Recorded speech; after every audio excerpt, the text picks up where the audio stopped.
Welcome to খেলার বাণী। আমি কিন্তু আজকে কিছু আপডেট দেবো তোমাদের। সেটা হচ্ছে মোহনবাগানের টিকিটের আপডেট। মোহনবাগানের টিকিট কিন্তু আজকে তোমরা পাবে, আর আগামীকালও কিন্তু তোমরা পাবে। যুব ভারতীর দিয়ে কিন্তু তোমরা পাবে। যুব ভারতীর যে 4 নম্বর গেট, সেখান থেকেই কিন্তু তোমরা টিকিট কালেকশন করতে পারবে। তোমরা কিন্তু করে নাও। C1টা নেই, C3টা আছে, B2 আছে, D2 আছে। যার যেখানে ইচ্ছা তোমরা কেটে সবাই কিন্তু যাও মাঠে। আর আমি কিন্তু যাচ্ছি না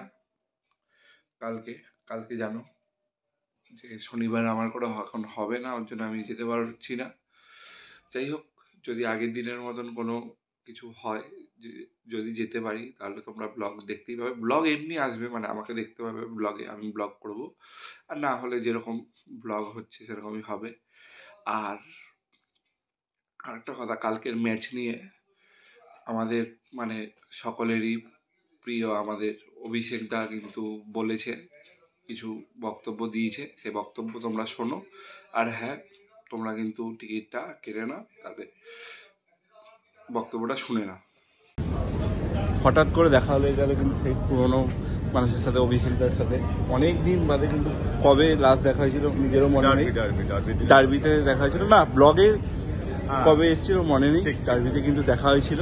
আর অভিষেকটা এই যে মোহনবাগানের ম্যাচগুলো হচ্ছে, মোহনবাগান জিতছে, তো কি মনে হচ্ছে? সামনে কিন্তু চেন্নাই ম্যাচ, গত পরশু দিন।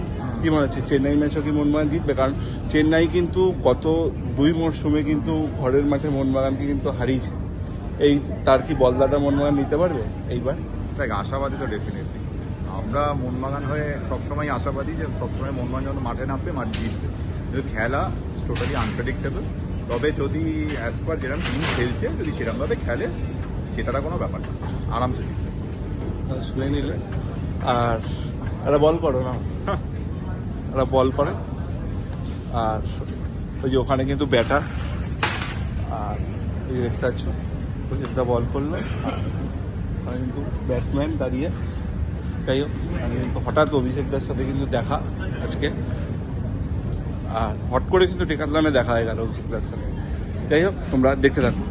তোমরা কিন্তু শুনে নিলে অভিষেকদার বক্তব্য কি বললো, তোমাদের শুনিয়ে দিলাম। আর আমি কিন্তু গেছিলাম সল্টলেক ডেকাথলনে ভিডিও বানাতে, তোমাদের যেরকম বলেছিলাম। এরপরে কিন্তু সল্টলেক ডেকাথলনের ভিডিও দেবো। তার আগে কিন্তু আমাদের গড়িয়ার ডেকাথলনে আর একবার গেছিলাম, সেখানে কিন্তু ভালো মজা করেছি। আমি কিন্তু সেখানেরও ভিডিও দেবো। এর পরে কিন্তু দেখতে পাবে ডিসেম্বর মাসেই, সেটা কিন্তু তোমরা দেখতে পাবে। আর সল্টলেক ডেকাথলনের ভিডিওটা তারপরেই আসবে, পরেই।